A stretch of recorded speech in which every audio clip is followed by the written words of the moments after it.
तो साथियों, काफी समय से आपने इंतजार किया, लेकिन ये जो समय है ये एक वर्ष में एक बार ही आता है।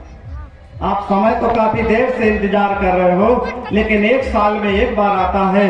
हम आप लोगों को ये गौरव की बात है, हम आप लोगों के लिए ये गौरव की बात है, हम आप लोगों के लिए बहुत ही खुशी की बात है कि हम जिस मसीहा का जन्म उत्सव मना रहे हैं, उस मसीहा का जन्म उत्सव पूरे साल साल मनाया जाता है, पूरे महीने मनाया जाता है। पूरी दुनिया में एक ही मसीहा है जिसका पूरे महीने, मैं तो देखता हूँ महीने ही नहीं, मैं तो कई जगह जाता हूँ, मई में भी लोग मनाते, जून में भी लोग मनाते हैं, अक्टूबर में भी लोग मनाते हैं। पूरी दुनिया में केवल एक ही महामानव परम पूज्य बाबा साहब पैदा हुए, जिनका जन्मदिन पूरे साल भर मनाया जाता है। साथियों, तो हमें लोगों को गौरव की बात है, हम लोग को जल्दी आने की जरूरत नहीं कि हम जल्दी जल्दी भागे।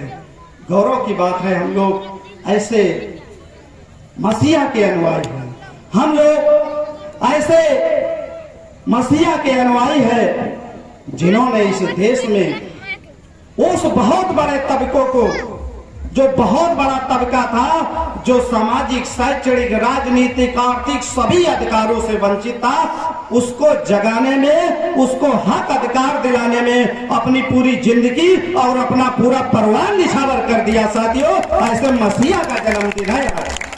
तो मैं ज्यादा तो समय नहीं लूंगा, लेकिन दो शब्दों पर बात करूंगा। एक शब्द शिक्षा और दूसरा शब्द जो आपको परम पूज्य बाबा साहब ने वोट का अधिकार दिया। मैं दो पहलुओं पर बात करूंगा, क्योंकि अभी हमारे साथी तमाम वक्तागण बात कर रहे थे, हमारे मास्टर साहब भी कह रहे थे कि भाई ये सामाजिक कार्यक्रम है, राजनीति की बात नहीं होनी चाहिए। तो मैं बता देना चाहता हूँ, जहाँ समाज होगा वहाँ राजनीति होगी, और जहाँ राजनीति होगी वहाँ समाज होगा।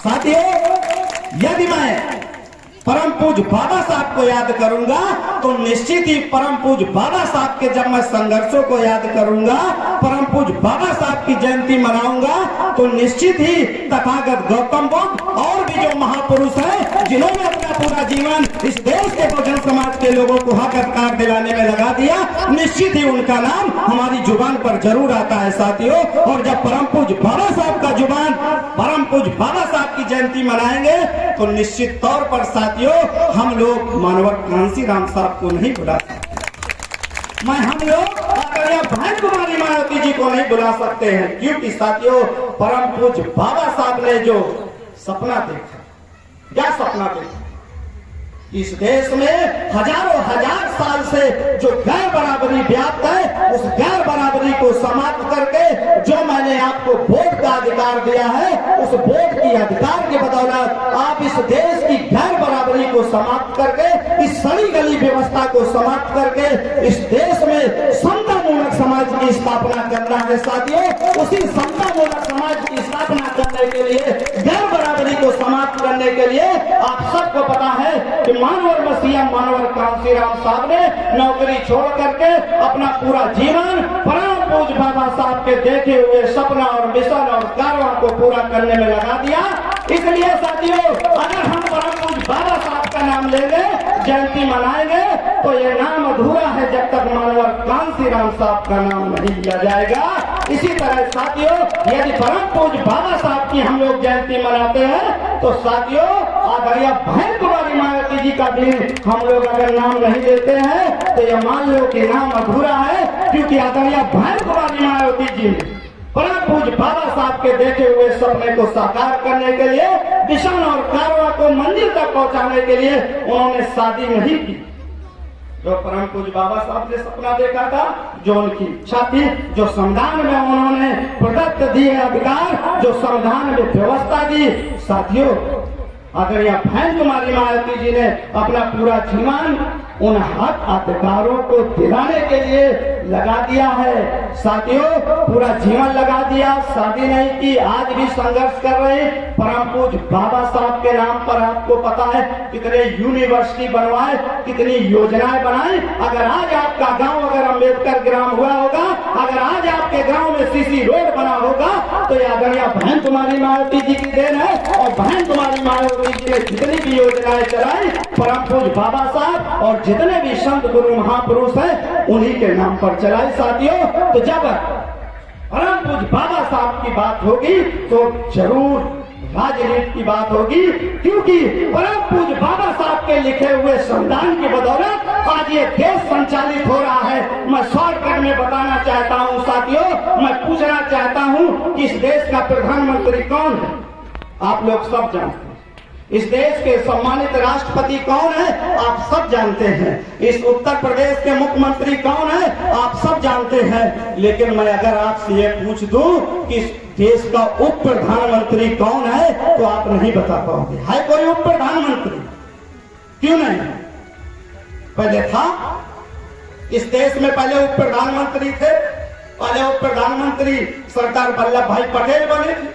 लास्ट उप प्रधानमंत्री लाल कृष्ण आडवाणी बने थे। आज आपके देश में उप प्रधानमंत्री क्यों नहीं? बताओ आप।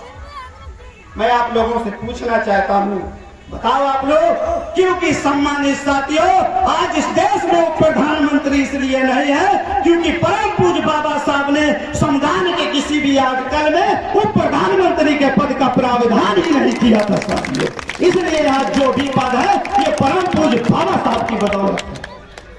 चाहे राष्ट्रपति हो, चाहे प्रधानमंत्री हो, विधायक हो, सांसद हो, जो भी पद है, चाहे प्रधान हो, चाहे सम्मानित चेयरमैन का पद हो, किसी का पद हो, आज भारतीय संविधान में जो पद है उन्हीं की बदौलत है। तो हम लोगों को गौरव की बात है, क्योंकि साथियों अगर परम पूज्य बाबा साहब की बात होगी तो परम पूज्य बाबा साहब ने जो अपना पूरा जीवन लगा करके और बड़ा कठिनाइयों का सामना करके जो संविधान लिखा है उस संविधान की बात होगी। और जब उस संविधान की बात होगी साथियों तो इस देश की जो व्यवस्था संचालित हो रही है वो संविधान से संचालित हो रही है, और वो देश की व्यवस्था साथियों पार्लियामेंट से संचालित हो रही है। तो जब बाबा साहब की बात होगी तो संविधान की बात होगी, जब संविधान की बात होगी तो पार्लियामेंट की बात होगी, और जब पार्लियामेंट की बात होगी तभी साथियों जब अगर पार्लियामेंट आ गए इसका मतलब राजनीति की बात शुरू। तो साथियों बिना समाज राजनीति नहीं, और समाज शब्द अधूरा है राजनीति, और राजनीति भी समाज के बिना। इसलिए परम पूज्य बाबा साहब का देखो आप लोग उंगली का इशारा, उंगली का इशारा देखो। आपके प्रांगण में मूर्ति लगी है, इस उंगली का इशारा क्या है? इस उंगली का इशारा है साथियों, आए मेरे इस देश के दबे कुचले समाज के लोगों, आए मेरे इस देश के उपेक्षित वर्ग के लोगों, आए इस देश के अन्य पिछड़े वर्ग के लोगों, आए मेरे इस देश के धार्मिक अल्पसंख्यकों के लोगों, जो आपको सदियों से सामाजिक शैक्षणिक आर्थिक आधार पर पछाड़ा गया है। अगर आपको हक अधिकार मान सम्मान चाहिए तो आप लोग ये उंगली का इशारा पार्लियामेंट की तरफ है कि अगर आपको इस देश में जो सदियों से आप पिछाड़े गए हो, अगर आपको वो हक अधिकार चाहिए तो आपको पार्लियामेंट पर कब्जा करना पड़ेगा।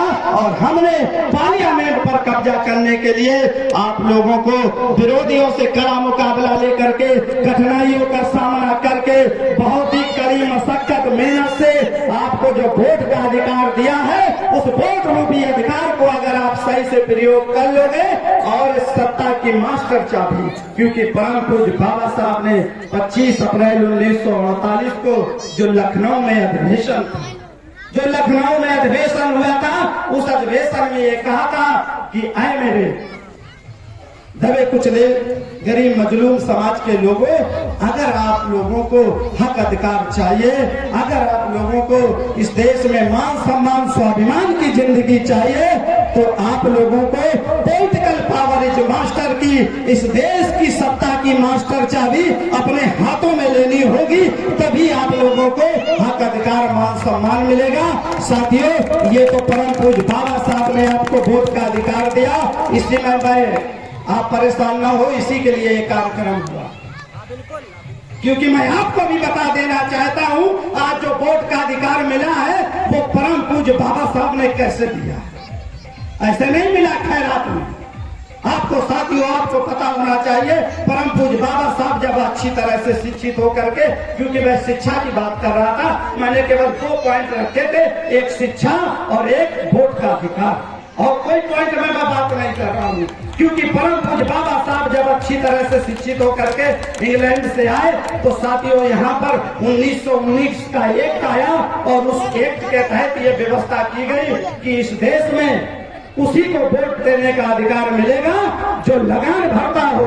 कहने का मतलब जिसके खेत हो, जमींदार हो, जो शिक्षित हो, जो पढ़ा लिखा हो, और साथियों जिसके पास संपत्ति हो उसको वोट का अधिकार मिलेगा। ये मैं कोई फर्जी नहीं बता रहा हूँ।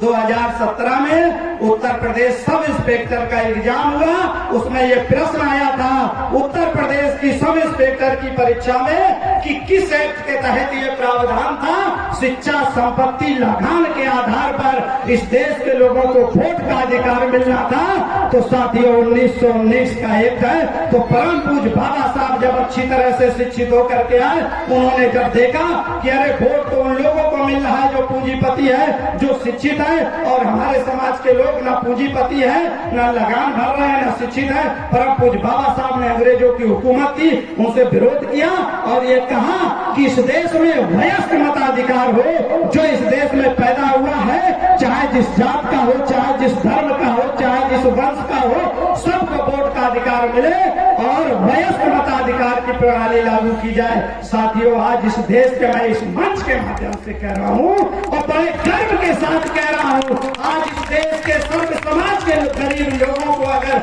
वोट का अधिकार मिला है तो वो परम पूज्य बाबा साहब की देन है। उन्होंने संघर्ष किया, उन्होंने कहा वयस्क मताधिकार, चाहे वो गोल में सम्मेलन में गए हो, चाहे साइमन कमीशन के समक्ष हो, चाहे साउथ बॉडी कमेटी के समक्ष हो, सबके समक्ष अपनी मांग रखी कि भाई इस देश के सर्व समाज के लोगों को वोट का अधिकार मिलना चाहिए। आज जो आपको परम पूज्य बाबा साहब की बदौलत वोट का अधिकार मिला है, उसी की बदौलत आज आपकी पूछ है, नहीं तो आपको जितेंद्र सरद्वार भी पूछने वाला नहीं था। साथियों इसलिए ध्यान रखना, वोट तो परम पूज्य बाबा साहब को ये आपको दिया है, बड़ी कड़ी मेहनत मशक्कत कर संघर्ष करके उसका प्रयोग सही से करना है। और हम आपको पता है कि हम सब लोग आदरणीय बहन कुमारी मायावती जी के निर्देश पर काम करते।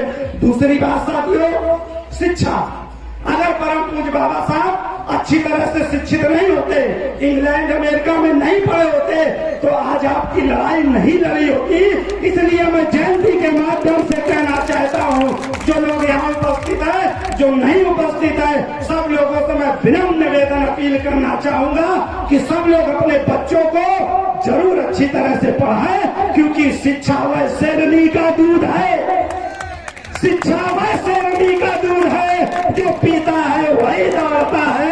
साथियों इसलिए अपने बच्चों को, चाहे आप नाते रिश्तेदारी में ना जाए, चाहे आप निमंत्रण में ना जाए, साली की शादी में ना जाए, लेकिन अपने बच्चों को अच्छी तरह से पढ़ाए, उनको आगे बढ़ाए, क्योंकि बिना शिक्षा के सामाजिक परिवर्तन नहीं हो सकता है।